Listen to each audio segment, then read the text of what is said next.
What is a champion? A miserable pile of pixels. How are you summoners? This is Hepodix and I'm here with another top 10 video. This time we'll take a look at the 10 best champions for October 2K14, as there are joining new flavor picks and other funny changes around. Hope you enjoy. Soraka is a support champion that's been very straightforward to play for a very long time, but things now have changed in the patch 4.17 and I simply couldn't pass this one up. The new changes for Soraka contains a passive rework where she gains movement speed upon moving to allies. Starcall is now a skill shot, similar to Vigor's Dark Matter, and Soraka's Astral Infusion works out much smoother but now costs both health and mana. Also, you cannot heal yourself, but the adjustment is set on Starcall when it heals after a point is taken on Astral Infusion. While her ultimate wish is pretty much the same as before, the third ability, Equinox, is also reworked to act as a small silence aura that triggers a root after a brief time. With these changes, I think she is much more fun and well deserves mention and a flavor place in this month's list. This blind monk seems to dash from another top 10 to another as he remains as one of the best junglers at the moment. That nice solid jungling combined with tricky but outstanding ganks makes up Lee Sin still quite a catch. There are also no recent patch notes for Lee, and quite frankly I think he needs no change for the time being.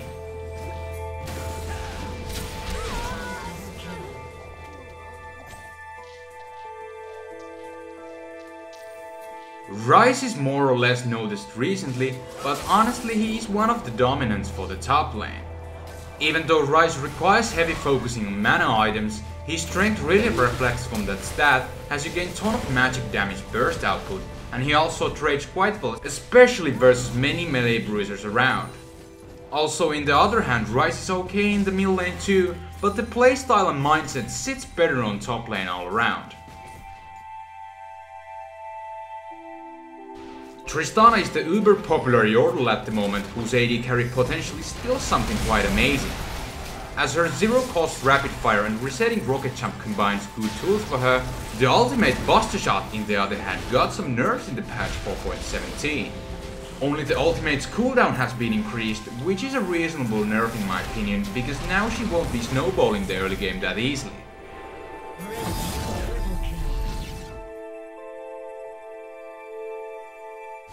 Nidalee has really become one of the strongest top laners currently, as within the right hands this Huntress is truly a scary champion indeed. Within the patch notes 4.17, Nidalee got some new adjustments, as she has lower base attack damage and attack speed, and takedown has also worse attack damage, but better ability power ratios. Also, Pwnage now resets to 1.5 seconds if either Nidalee jumps to hunt a target or upon killing a unit, and also is affected with cooldown reduction, which makes the ability much smoother.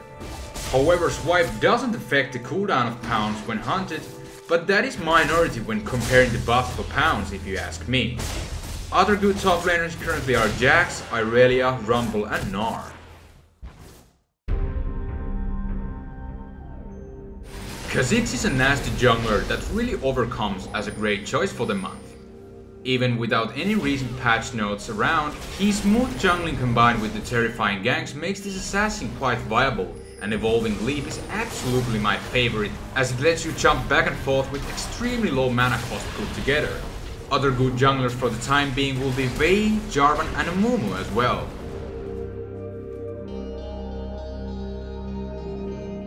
Fizz is another great assassin and also really fierce mid lane opponent to play against.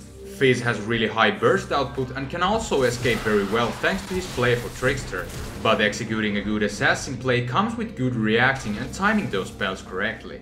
There are also no recent patch notes affecting Fizz, which makes up this champion even more frightening to face.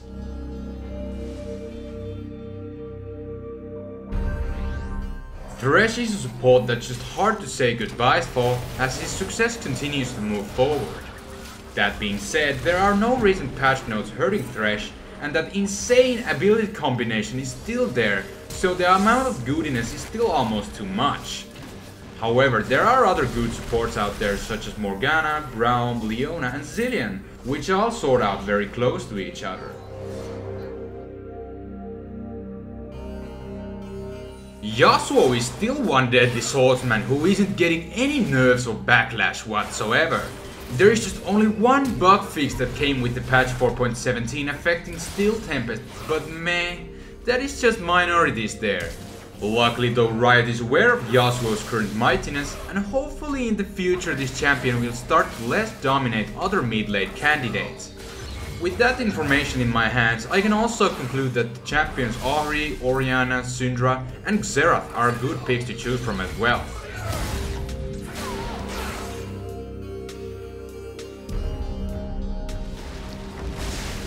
Lucian is currently the priority number 1 AD carry and also quite popular in general, which are the trademarks for good champion definitely. His abilities combined makes up currently the strongest kit around because of that smooth experience it brings within and a devastating pressure with damage. In the patch note 4.17 there are no adjustments to Lucian, which means that Riot has their focus on elsewhere I guess. However, Twitch, Graves and Jinx are also currently very good picks to choose from, and you should never underestimate those either. Okay, so that wraps up the top 10 champions for October 2K14. Hope you enjoyed. Please rate and let me know what are your opinions in the comments below. That's it for this time. My name is Hepodix and have a nice day.